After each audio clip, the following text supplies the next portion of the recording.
ರಾಜಕಾರಣದಲ್ಲಿ ಈಗ ಸಾಕಷ್ಟು ಸದ್ದು ಮಾಡ್ತಾ ಇರುವಂಥ ವಿಚಾರ ಅಂತಂದು ಅದು ಮೂಡ ಹಗರಣದ ವಿಚಾರ.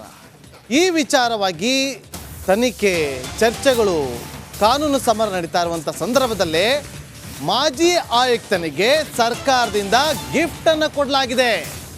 ರಿಪಬ್ಲಿಕ್ ಕನ್ನಡದಲ್ಲಿ ಎಕ್ಸ್ಕ್ಲೂಸಿವ್ ಫಾಲೋ ಅಪ್ ಸ್ಟೋರಿ ಇದು. ಹಾವೇರಿ ವಿವಿ ಕುಲ ಸಚಿವನಾಗಿ ಮೂಡ ಮಾಜಿ ಆಯುಕ್ತನಿಗೆ ವರ್ಗಾವಣೆ ಮಾಡಿ ಗಿಫ್ಟ್ ಅನ್ನು ಕೊಟ್ಟಿದ್ದಾರೆ ಜಿಟಿ ದಿನೇಶ್ ಕುಮಾರ್. ಸ್ಥಳ ನಿರೀಕ್ಷಣೆ ಇಲ್ಲದಂತಹ ಕೆಎಸ್ ಅಧಿಕಾರಿಗೆ ಸರ್ಕಾರ ವರ್ಗಾವಣೆ ಮಾಡುವ ಮೂಲಕ ಉಡುಗೊರೆಯನ್ನ ಕೊಟ್ಟಿದೆ. ಜಿಟಿ ದಿನೇಶ್ ಕುಮಾರ್ ಮೂಡಾದ ಮಾಜಿ ಆಯುಕ್ತರು. ಇವತ್ತು ಕಾನೂನು ಸಮರ ನಡೀತಾ ಇದೆ. ಮತ್ತೊಂದು ಕಡೆ ಪ್ರಾಸಿಕ್ಯೂಷನ್ ವಿಚಾರವಾಗಿ ಕೂಡ ಚರ್ಚೆಗಳು ನಡೀತಾ ಇದೆ. ಇಂಥ ಸಂದರ್ಭದಲ್ಲಿ ಸರ್ಕಾರ ಗಿಫ್ಟ್ ಅನ್ನು ಕೊಟ್ಟಿದೆ, ಅದು ವರ್ಗಾವಣೆ ಮಾಡೋ ಮೂಲಕ. ಸ್ಥಳ ನಿಯುಕ್ತಿಯ ಆದೇಶದಲ್ಲಿದ್ದರು. ಮತ್ತಷ್ಟು ಮಾಹಿತಿಯನ್ನು ಕೊಡೋದಕ್ಕೆ ನಮ್ಮ ಮೈಸೂರು ಪ್ರತಿನಿಧಿ ವಿನೋದ್ ನೇರ ಸಂಪರ್ಕದಲ್ಲಿ ಜಾಯ್ನ್ ಆಗಿದ್ದಾರೆ. ವಿನೋದ್, ಇವತ್ತು ಮೂಡ ಹಗರಣ ದೊಡ್ಡ ಮಟ್ಟದಲ್ಲಿ ಚರ್ಚೆ ಆಗ್ತದೆ. ಇಂಥ ಸಂದರ್ಭದಲ್ಲಿ ಈ ಗಿಫ್ಟ್ ಅವಶ್ಯಕತೆ ಇತ್ತಾ?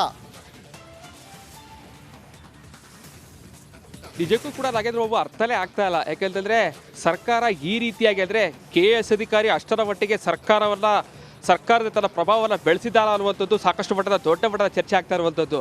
ಈಗಾಗಲೇ ಏನು 50-50 ಅನುಪಾತದಡಿ ಮೈಸೂರು ನಗರಾಭಿವೃದ್ಧಿ ಪ್ರಾಧಿಕಾರದಲ್ಲಿ ಸಾವಿರಾರು ಕೋಟಿ ಹಗರಣ ನಡೆದಿದೆ ಅಂತೇಳಿ ಈಗಾಗಲೇ ದೊಡ್ಡ ಮಟ್ಟದ ಗಂಭೀರ ಆರೋಪ ಕೇಳಿಬಂದಿದೆ.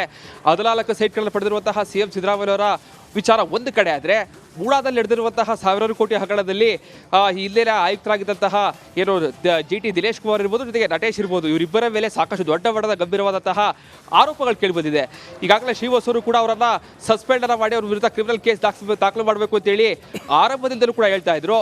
CM ಸಿದ್ದರಾಮಯ್ಯ ಯಾಕೋ ಒಂದು ಕಡೆ ಅವರ ಮೇಲೆ ಯಾಕೋ ಒಂದು ಸಾಫ್ಟ್ ಕಾರ್ನ ತೋರಿಸ್ತಾ ಇರುವಂತಹ ರೀತಿ ಕಾಣ್ತಾ ಇದೆ. ಯಾಕಂತಂದ್ರೆ ಈಗಾಗಲೇ ಏನೋ ಈ ಮೂಡ ಹಗರಣ ಹೊರ ಬರ್ತಿದ್ದಾಗಲೇ ಸಚಿವ ಬೈರತಿ ಸುರೇಶ್ ಅವರು ಮೈಸೂರಿಗೆ ಬರ್ತಾರೆ. ಬಂದ ನಂತರ ದೊಡ್ಡ ಮಟ್ಟದಲ್ಲಿ ಒಂದು ಸಭೆಯನ್ನು ಮಾಡ್ತಾರೆ. ಆ ಒಂದು ಸಭೆಯಲ್ಲಿ ಇವತ್ತಿನಿಂದ ಯಾವುದೇ ರೀತಿಯಾದಂತಹ ವ್ಯವಹಾರ ನಡೀಬಾರ್ದು, ಜೊತೆಗೆ ಈಗಾಗಲೇ ದಿನೇಶ್ ಕುಮಾರ್ ಅವ್ರನ್ನ ಸ್ಥಳವನ್ನು ತೋರಿಸಂತೆ ಏನು ವರ್ಗಾವಣೆ ಮಾಡಿದ್ದೇನೆ ಅಂತ ಹೇಳ್ತಾರೆ. ಅದಾದ ಬಳಿಕ ಇವತ್ತಿನ ತನಕ ಅವ್ರಿಗೆ ಯಾವುದೇ ರೀತಿಯಾದಂತಹ ವರ್ಗಾವಣೆ ತೋರಿಸಿರಲಿಲ್ಲ. ಆದರೆ ನೆನ್ನೆ ಏನು KS ಅಧಿಕಾರಿಗಳ ವರ್ಗಾವಣೆ ಆಗಿದೆ, ಆ ಒಂದು ಪಟ್ಟಿಯಲ್ಲಿ ನಿಜಕ್ಕೂ ಕೂಡ ಆಶ್ಚರ್ಯ ಆಗುತ್ತೆ. ಹಾವೇರಿ ಜಿಲ್ಲೆಯ ಕುಲಸಚಿವರಾಗಿ ವಿವಿಯ ಕುಲಸಚಿವರಾಗಿ ಈಗಾಗಲೇ ದಿನೇಶ್ ಕುಮಾರ್ ಅವರಿಗೆ ಒಂದು ಗಿಫ್ಟನ್ನು ಕೊಟ್ಟಿರುವಂಥದ್ದು, ಗಣಪತಿ ಹಬ್ಬಕ್ಕೆ ಅವರು ಒಂದು ಗಿಫ್ಟನ್ನು ಕೊಟ್ಟಿರೋ ಹಾಗೆ ಕಾಣ್ತಾ ಇದೆ. ಯಾಕಂದರೆ ಮೂಡಾದಲ್ಲಿ ಸಾವಿರಾರು ಕೋಟಿ ಹಗರಣ ನಡೆದಿದೆ. ಅವರ ಮೇಲೆ ಬಂದಿರುವಂತಹ ಆರೋಪಗಳಿಗೆ ಇಲ್ಲೂ ಕೂಡ ತನಿಖೆ ಹಂತದಲ್ಲಿದೆ. ಈಗಾಗಲೇ CM ವಿರುದ್ಧ ಪ್ರಾಸಿಕ್ಯೂಷನ್ಗೆ ಅನುಮತಿ ಕೊಟ್ಟಿದ್ದಾರೆ. ದೊಡ್ಡ ಮಟ್ಟದಲ್ಲಿ ಹೋರಾಟಗಳು ನಡೀತಾ ಇದೆ. ಇಂತಹ ಸಂದರ್ಭದಲ್ಲಿ ಈ KS ಅಧಿಕಾರಿಯನ್ನು ಯಾಕೆ ಅವರು ವರ್ಗಾವಣೆ ಮಾಡಿ ಈ ಸ್ಥಳವನ್ನು ಕೊಟ್ಟಿದ್ದಾರೆ? ಅದು ಕೂಡ ಪ್ರತಿಷ್ಠಿತ ಹಾವೇರಿ ಜಿಲ್ಲೆಯ ವಿವಿ ಕುಲಸಚಿವರಾಗಿ ಈಗ ಹುದ್ದೆಯನ್ನು ತೋರಿಸಿದ್ದಾರೆ. ಎಲ್ಲೋ ಒಂದು ಕಡೆ ಎಲ್ಲ ನೋಡ್ತಾ ಇದ್ರೆ, ಒಂದು ಕಡೆ ಈಗಾಗಲೇ ದಿನೇಶ್ ಕುಮಾರ್ ಅವರನ್ನ ಬಂಧಿಸಿ ವಿಚಾರಣೆಗೊಳಪಡಿಸಿದ್ರೆ ಸರ್ಕಾರದ ಪ್ರಭಾವಿಗಳ ಒಂದು ಅವರ ಹಣೆ ಬರಹ ಮತ್ತು ಅವರ ಭ್ರಷ್ಟಾಚಾರಗಳು ಹೊರಗೆ ಬರುತ್ತೆ ಅಂತೇಳಿ ಈ ರೀತಿಯಾಗಿ ಗಿಫ್ಟನ್ನು ಕೊಟ್ಟಿದ್ದಾರೆ ಅಂತೇಳಿ ಈಗಾಗಲೇ ಸಾಕಷ್ಟು ಚರ್ಚೆಗಳು ಮೈಸೂರಲ್ಲಿ ಆರಂಭಗೊಂಡಿದೆ. ಮೈಸೂರಲ್ಲೂ ಕೂಡ ಈಗಾಗಲೇ CM ಅವರ ಸ್ವಕ್ಷೇತ್ರ ಇದು. CM ಅವ್ರಿಗೆ ಇವೆಲ್ಲ ಗೊತ್ತಿಲ್ವಾ? ನಿಜಕ್ಕೂ ಕೂಡ ಒಂದಂತೂ ಅರ್ಥ ಆಗ್ತಾ ಇಲ್ಲ. ಸೊ ಮುಂದಿನ ದಿನಗಳಲ್ಲಿ BJP ಇದನ್ನು ಯಾವ ರೀತಿಯಾಗಿ ಹೋರಾಟಕ್ಕೆ ತೆಗೆದುಕೊಂಡು ಹೋಗುತ್ತೆ ಕಾದೊಡ್ಬೇಕಾಗುತ್ತೆ Nagendra Babu. Okay thank you Vinoy ನಿಮ್ಮೆಲ್ಲ ಮಾಹಿತಿಗಾಗಿ.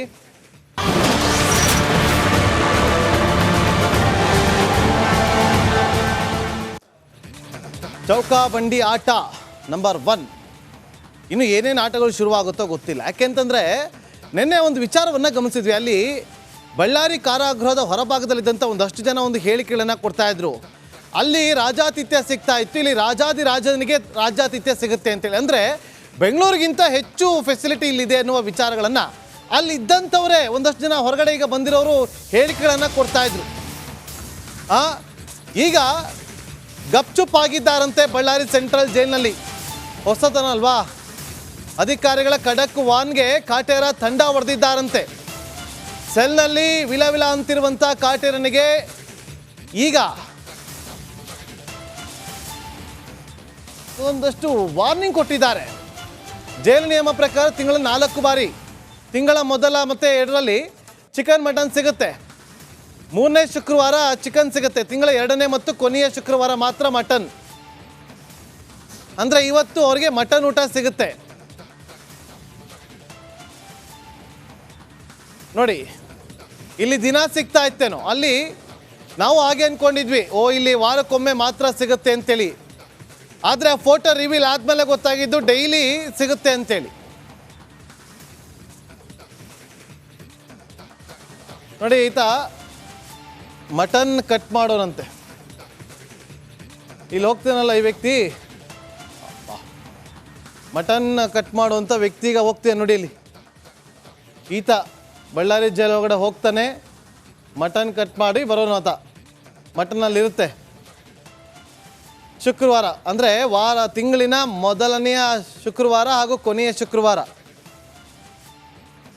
ಅಲ್ಲಿ ಮಟನ್ ಸಿಗುತ್ತೆ. ಮತ್ತಷ್ಟು ಮಾಹಿತಿಯನ್ನು ಕೊಡೋದಕ್ಕೆ ನಮ್ಮ ಬಳ್ಳಾರಿ ಪ್ರತಿನಿಧಿ ರೇಣುಕಾ ಆರಾಧ್ಯ ಬಳ್ಳಾರಿ ಕಾರಾಗೃಹದ ಹೊರಭಾಗದಿಂದಲೇ ಲೈವ್ನಲ್ಲಿ ಜಾಯ್ನ್ ಆಗಿದ್ದಾರೆ. ರೇಣುಕಾ ಆರಾಧ್ಯ, ಹೇಗಿದ್ದಾರಂತೆ ಒಳಗಡೆ? ಇನ್ಸೈಡ್ ಇನ್ಫಾರ್ಮೇಶನ್ ಏನಾದರೂ ಸಿಗ್ತಾ ಇದೆಯಾ?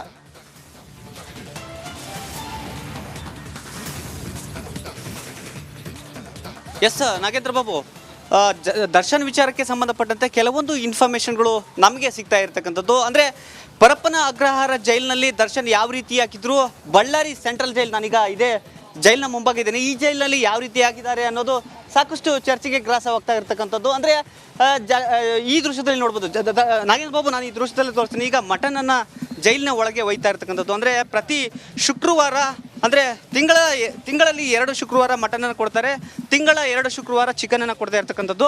ಹೀಗಾಗಿ ಇವತ್ತು ಜೈಲಿನ ಮೆನುವಿನ ಪ್ರಕಾರ ಮಟನ್ ಊಟ ಇರುತ್ತೆ. ಹೀಗಾಗಿ ಕೈದಿಗಳಿಗೆ ಮಟನನ್ನು ಕೊಡೋದಕ್ಕೆ ಎಲ್ಲ ವ್ಯವಸ್ಥೆಯನ್ನು ಮಾಡ್ತಾ ಇರ್ತಕ್ಕಂಥದ್ದು. ಅಂದರೆ ಕೇವಲ ದರ್ಶನ್ ಇದ್ದಾರೆ ಅನ್ನುವ ಕಾರಣಕ್ಕಾಗಿ ಈ ರೀತಿಯಾಗಿ ನಾನ್ ವೆಜ್ ವ್ಯವಸ್ಥೆಯನ್ನು ಮಾಡಿಲ್ಲ. ಅಂದರೆ ಜೈಲಿನಲ್ಲಿರ್ತಕ್ಕಂಥ ಮೆನುವಿನ ಪ್ರಕಾರ, ಅಂದರೆ ತಿಂಗಳಲ್ಲಿ 2 ಶುಕ್ರವಾರ ಚಿಕನ್ ಕೊಡ್ತಾರೆ, 2 ಶುಕ್ರವಾರ ಮಟನ್ ಊಟವನ್ನು ಕೊಡ್ತಾರೆ. ಅದೇ ರೀತಿಯಾಗಿ ಇವತ್ತು ಸೆಂಟ್ರಲ್ ಜೈಲಿನಲ್ಲಿ ಅದೇ ಮೆನುವಿನ ಪ್ರಕಾರ ಊಟವನ್ನು ಕೊಡ್ತಾ ಇರ್ತಕ್ಕಂಥದ್ದು. ಅಂದರೆ ಒಂದು ಶುಕ್ರವಾರಕ್ಕೆ ಸುಮಾರು 6 ರಿಂದ 10 ಕುರಿಗಳನ್ನು ಕಡಿತಾರೆ. ಅಂದರೆ 385 ಕೈದಿಗಳು ಇರ್ತಕ್ಕಂಥ ಹಿನ್ನೆಲೆಯಲ್ಲಿ ಅವರೆಲ್ಲರಿಗೂ ಕೂಡ ಆಗುವ ಮಟ್ಟಿಗೆ ಅಂದರೆ 10 ಕುರಿಗಳನ್ನ ಕಡಿತಾರೆ. ಒಂದು ವೇಳೆ ಚಿಕನ್ ಆದರೆ ಸುಮಾರು 60 ರಿಂದ 80 ಕೋಳಿಗಳನ್ನು ಕಟ್ ಮಾಡಿ ಇಲ್ಲಿ ಕೊಡ್ತಾರೆ ಅಂತ ಹೇಳಲಾಗ್ತಾ ಇರ್ತಕ್ಕಂಥದ್ದು. ಅಂದರೆ ಕಳೆದ 10 ವರ್ಷದಿಂದ ಖಾಜಾ ಹುಸೇನ್ ಅನ್ನುವ ವ್ಯಕ್ತಿ ಈ ಒಂದು ಜೈಲಿಗೆ ಬರ್ತಾರೆ, ಬಂದು ಶುಕ್ರವಾರ ನಾನ್ ವೆಜ್ಜನ್ನು ಕಟ್ ಮಾಡಿ ಹೋಗ್ತಾರೆ. ಅದೇ ರೀತಿಯಾಗಿ ಇವತ್ತು ದರ್ಶನ್ ಅವ್ರಿಗೂ ಮಟನ್ ಊಟದ ವ್ಯವಸ್ಥೆ ಇರುತ್ತೆ. ಇನ್ನೊಂದು ಕಡೆಗೆ ದರ್ಶನ್ ಅವರು ಈ ಒಂದು ಜೈಲಿಗೆ ಬಂದ ಮೇಲೆ ಸಂಪೂರ್ಣವಾಗಿ ಸೈಲೆಂಟ್ ಆಗಿದ್ದಾರೆ. ಯಾಕಂದರೆ ಪರಪ್ಪನ ಅಗ್ರಹಾರ ಜೈಲಿನಲ್ಲಿ ಅವರಿಗೆ ಹಲವಾರು ಸೌಲಭ್ಯಗಳಿದ್ವು, ಹೀಗಾಗಿ ಒಂದಷ್ಟು ಚಿಂತೆಗಳು ಅವರಿಗಿರಲಿಲ್ಲ. ಆದರೆ ಈ ಜೈಲಿಗೆ ಯಾವಾಗ ಬರ್ತಾರೆ, ಆ ಬಳಿಕ ಇಲ್ಲಿ ಒಂದು ರೀತಿ ನರಕದ ವಾತಾವರಣ ಅವರಿಗೆ ಅನುಭವ ಆಗ್ತಾ ಇರ್ತಕ್ಕಂಥದ್ದು. ಆದರೆ ಅಲ್ಲಿ ಯಾವ ಕಡೆ ನೋಡಿದ್ರು ಅವರಿಗೆ ಸ್ನೇಹಿತರಿದ್ದರು, ಮಾತನಾಡ್ತಿದ್ರು. ಆದರೆ ಬಳ್ಳಾರಿಯ ಸೆಂಟ್ರಲ್ ಜೈಲಿನಲ್ಲಿ ಹೈಟೆಕ್ ಅಂದರೆ ಹೈ ಸೆಕ್ಯೂರಿಟಿ ಸೆಲ್ಗಳಲ್ಲಿ ಏನು ಅವ್ರನ್ನ ಹಾಕಿದ್ದಾರೆ, ಅಲ್ಲಿ ಏಕಾಂಗಿಯಾಗಿ ಇರಬೇಕಾಗುತ್ತೆ. ಮಾತಾಡೋದಕ್ಕೂ ಕೂಡ ಅವರು ಹಿಂದೆ ಮುಂದೆ ನೋಡ್ಬೇಕು. ಯಾಕಂದರೆ ಸಂಪೂರ್ಣವಾಗಿ CCTVಯ ಹದ್ದಿನ ಕಣ್ಣಲ್ಲಿ ದರ್ಶನ್ ಇರ್ತಕ್ಕಂಥದ್ದು. ಹೀಗಾಗಿ ಮಾನಸಿಕವಾಗಿ ಕುಗ್ತಾ ಇದ್ದಾರೆ ಅನ್ನುವ ಮಾಹಿತಿ ನಮಗೆ ಲಭ್ಯವಾಗ್ತಾ ಇರ್ತಕ್ಕಂಥದ್ದು. ಬೆಳಗ್ಗೆ ಅವರಿಗೆ ಉಪಹಾರವನ್ನು ಕೊಟ್ಟಿದ್ರು, ಆದರೆ ನಾನು ಆಮೇಲೆ ತಿಂತೀನಿ ಅಂತ ಹೇಳಿರ್ತಕ್ಕಂಥ ಹಿನ್ನೆಲೆಯಲ್ಲಿ ಉಪಹಾರ ಅಂದರೆ ಉಪ್ಪಿಟ್ಟು ಕೊಟ್ಟಿದ್ರು, ಅದನ್ನು ಅಲ್ಲೇ ಬಿಟ್ಟಿದ್ರು ಅಂತ ಮಾಹಿತಿ ಸಿಕ್ಕಿರ್ತಕ್ಕಂಥದ್ದು. ಇನ್ನು